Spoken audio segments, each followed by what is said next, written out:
decides to go ahead and do an update for some nonsense I have no use for the moment I decide to hit the live button. So, let's see, what's the first statement I should start out with that might catch some attention? Oh, here's one. Okay, so I recall seeing these stats up on the news, and I'm going to roll with it, man. Somebody's going to have to correct me. Oh boy, I'm not infallible. I don't know it all, but I'm going to roll with what I have been told, or, well, you know the game here. So, 94% of the immigration process what is it about this 94%? That there's a success rate, or is that just a number that we've chopped down? Oh yeah, no, apparently that is the number, which is that's a huge number. A huge number of immigrants that no longer try to cross the border. That's what's, swinging on the streets there. The word of mouth through the news outlets. I think I got it from Sky Australia. What else? What's up, Shamrock, sweetheart? Mwah. And thank you for posting on Madhouse. I saw one, so much more. I got to get you to email the ProgressivePatriot44@gmail.com. And I also got another guest, but this one, we're going to cut through all the bullshit. And he just said we're doing this Monday. He's passionate. And what's fantastic is that we agree that the actions Trump is taking is good in the long run, but he is not a Trump supporter. So I'm looking forward to an actual, somewhat constructive debate. I'm excited for that. Yes. Oh, Shamrock, you bring so much light into my life. Thank you for being the beat that my heart has. Oh, so cheesy, I know. My God, I thought that trash can was running across me.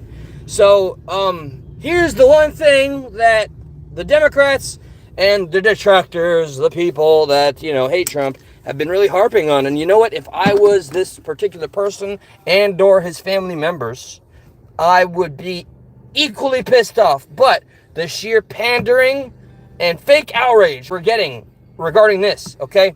Here's what's on the record. I love you too, my friend. Here's what's on the record. One individual through, this was noted as a clerical error.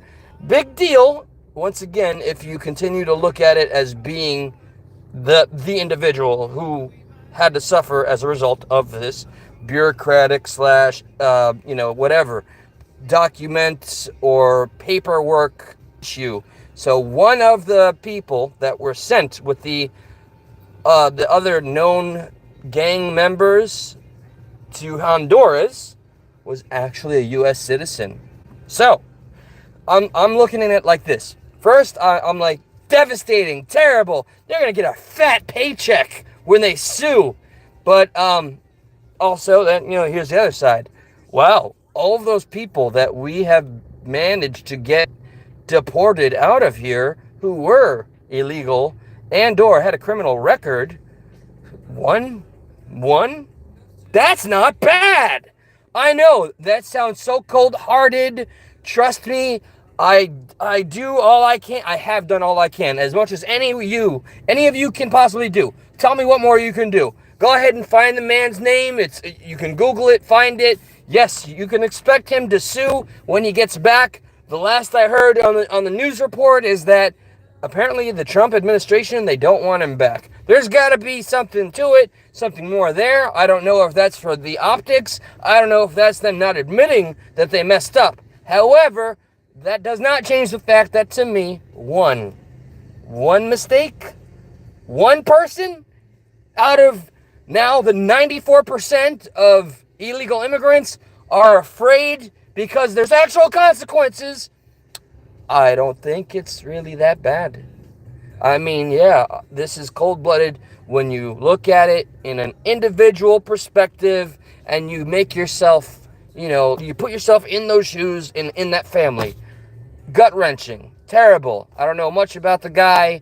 And there was some sort of feedback from the press secretary. I don't know if this is pure damage control. I don't know what it is. But it was something along the lines of, you don't necessarily need to have a record to be affiliated with gang members. So, I don't know. I guess clearly homework needs to be done. We got to find out, but this to me is not a huge, like, stab in the record of Trump's track record and the immigration policy being enacted. He was probably gang related or a mule or had citizenship or all or none. I mean, these are one of the many. You actually listed multiple possibilities in terms of this singular. I want to really emphasize this one mistake out of all of the actions that have been taken. Now, I would be remiss. I would not sleep tonight if I didn't bring this up. Matt Walsh brought it to my attention. Props to Matt Walsh. Oh, look. Oh my God. You got me. You got me. I look like a gas station worker. Okay. Clerk from Meet the Fockers that tried to sell a bunch of cheap wine to Greg. Do you want some cheap wine? If you're down, I don't have access to cheap wine. Actually, well, I don't work in a gas station. I have two jobs. I work at a fantastic historic monument liquor store. We don't sell box wine, by the way. You'd have to, I don't know, up your percentage and your budget. And I work for a corporation as well. So between the two, I'm sure we can find you something. Okay? Okay. So Matt Walsh covered the GLAAD Awards. You guys know the GLAAD Awards? Because I didn't know what the GLAAD Awards were until I saw the gem of the clips that he decided to share.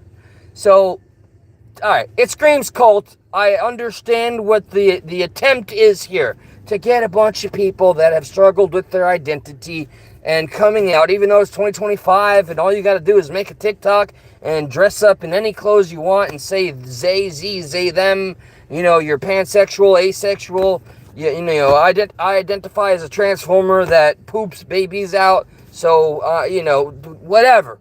And go to any bathroom you want, except, Trump kind of did say, biology is the law, bitch. So with that. So the GLAAD Awards had some of the favorite wokies of Hollywood.